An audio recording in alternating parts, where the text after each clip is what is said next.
Welcome to Authentic with Brazil 201. I'm your host, Brazil 201, and on today's or tonight's episode, we're going to talk about what is next for Stephen Colbert. So, the final episode of The Late Show with Stephen Colbert finally aired. One of 5 episodes of the newer show, I have watched live. Those episodes being his very first show back in 2015, his 2016, 2020 live specials on Showtime, his live special on Paramount Plus for 2024, and maybe occasional ones. Oh, the first one he announced his cancellation, episode, right? And I understand that this is part of the economic problem that is with late night in general, and I say this as someone who worked in, late night television. I understand the economics aren't there for these shows, and honestly, I thought had Kamala won the 2024 election, I honestly think most of the shows probably would have been gone by actually today, right? Because I just don't think they would have got the ratings juice they would have needed with a Kamala administration. I think no matter who wins in 2028, I think, what is it called? I think they're mostly all gonna be gone except for Fallon, and yeah, probably just except for Fallon. I think Kimmel leaves in May of '29. I think Seth takes over SNL, which has long been rumored whenever Lauren's finally gone. I think Fallon does it because Fallon doesn't really do the news type situation, and that is for the daily shows, right? And we'll get into The Daily Show, which is a different situation, but we're kinda already seeing that. John only does his show once a week now, right? And from what I know from people who work there, it's treated very differently. There's the varsity team that works with Jon Stewart, that Monday team, and then there's the JV team with the episodes nobody watches.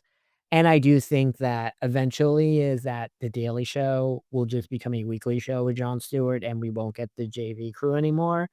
And maybe that is how it should be because that which comes to the other late night host, Mara and Oliver, who do their show once a week. And this fits into the economic model is the difference is the once a week shows, they do 27 episodes a year, right? Versus the 142 to 162 that the daily shows do, the Sat, the Fallon, and everything.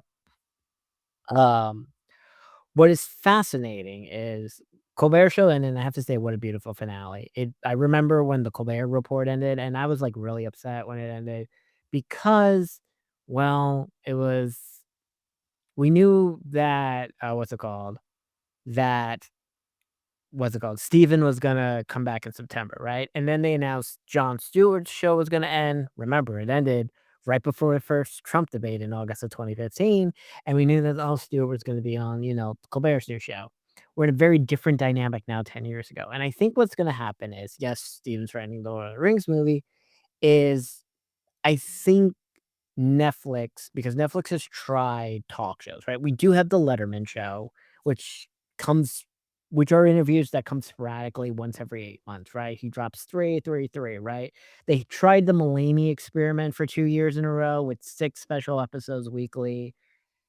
I think Netflix will attempt a show with Colbert right before the midterms, and because it takes a while to get a show up and running, I think this is a show that probably comes out maybe if I were to guess just from how this works, I am going to assume he's going to get 60% of his current staff to work on this Netflix show. If I were to just understand how long the economics of this work, I am also going to assume it's going to shoot in New Jersey for tax credit purposes, right? Because Netflix has a new studio and everything about it, and a late show set isn't that hard to build. Now, what is a weekly Colbert show that looks like? I don't know. I assume they will try a run to do it for a while because it takes a while to get your footing. I think it will work. I think I think it's how do you wanna do it, like, because we're about to right after the midterms, we're going to be straight into the 2028 election, and we're going to have 55 people running for president in both parties. So, it is going to be interesting, and being on Netflix, the FCC can't do anything about it. Remember, this is also the situation. Remember, the FCC can't do anything about Jon Stewart or South Park or John Oliver. And listen, David Ellison did not file. I think this is the other thing people have to understand. David Ellison did not fire Stephen Colbert. Stephen Colbert was fired from the previous Paramount administration.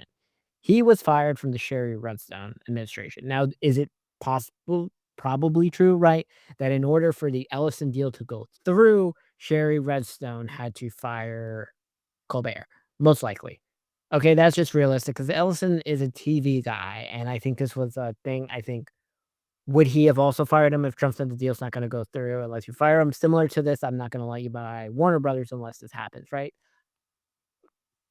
Completely true. I think Colbert is going to end up on Netflix unless maybe I don't know if Amazon tried, some weird news show right before the '24 election, and it had I think it had, like, Lydia Monet and Tara Palmer and some people from Puck, and it was very and it had Brian Windhorst. It was, like, very pretty and high production, but it was like a fucking shit show mess.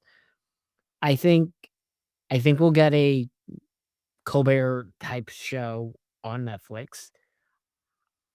But the other thing is, I've gotta say, because I think all the late night shows will be done by '29, is Strike Force 5 was just a better production than all their shows. And I say this because, like, the newest Strike Force 5 episode they did, that special one, once again, they're funnier together. Those 13 episodes of Strike Force 5 are absolutely hilarious. Like, you can go back and listen to them because they're so funny.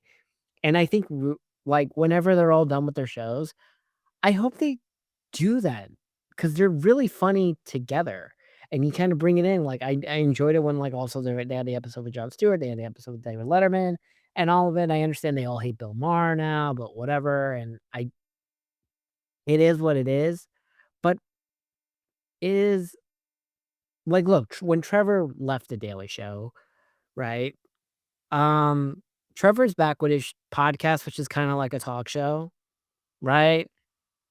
Stewart had his weird Apple show in between The Daily Show, and then he came back. I mean, it was such a needed that, The Daily Show was so fucking bad for that 1 year without Trevor Noah when they were doing this round robin situation, and apparently they were gonna give the show to Hassan Minaj, but then the strikes happened and everything about it. I think they woulda got rid of Hassan by now because I don't think I would have bought into this, and Hassan has his own weird show going on YouTube. But yeah, that's it.